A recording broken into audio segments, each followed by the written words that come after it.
Hi people, welcome again to Musing with Mary. So I've got this video for you. Please have a good listen and let me hear your view on this. To mission fields in East Africa where there is no Jesus. I go to mission fields among the Maasais where there's no church, there's no mosque, there's no idol house. No.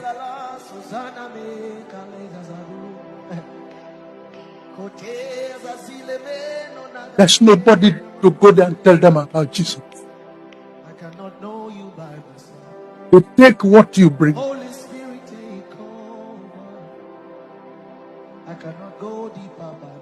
But I trek miles. The bath once a month. There's no water. I have to stop in Kenya to buy as much water as I will need as I cross Namanga border to enter northern Tanzania with my wife and my children. I take my children along there because I don't want them to think that the only brand of Christianity they see is the one on television. I climb mountains as old as I am because they're poking their head out of the rock, speaking Swahili. And I have to speak Jambo. I have to ask, can I come? With Bible under my armpit. Because if he does not approve me to come, he could roll the stone against me. If I'll be preaching there in December, people have to start going 100 miles on camels to go and bring the crowd. The crowd I see in front of me sitting on bare ground, they are more than the crowd I gather with television. They trek 100 miles to come and hear the word of God. And nobody is ready to go there. Whenever I'm going to United States, whenever I'm going to London, you see men of God. But whenever I'm going to those places, I don't see anybody. Because there's no honorarium. And they are dying in their thousands and hundreds. I'm telling you, I'm in a place where they have no idol, they have no mosque, they have no church, they don't have anything. Whatever you bring, they take. But we have bombarded our brains with comfort as if that is Christianity. That is not Christianity. Christianity is a life of sacrifice. When I was climbing the rocks and halfway through my breath was failing, I'm getting old. Then my second son told me, come down, let me go.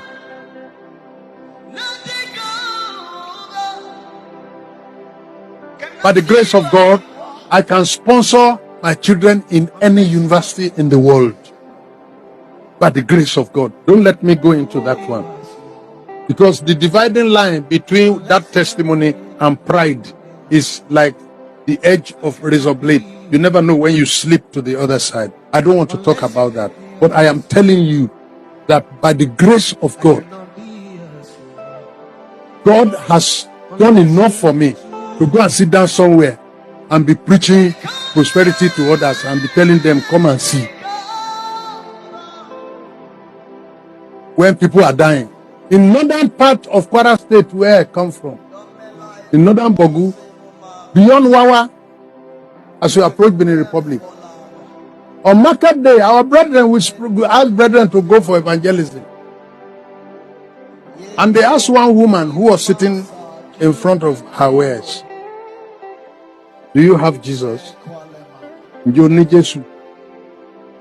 Then she thought about it for a while and said, and call the next woman that they are asking for a certain commodity that she doesn't have it on her tray that maybe she has, and directed us to go and ask her. 2021 Kwara State. You need Jesus. Do you have Jesus? Say Jesus. They go and ask that woman. Maybe she has the item on the tray. You know, we have lost our pride. The hidden around us will testify against us as we sit in our comfort and ignore them. Government has forgotten about them.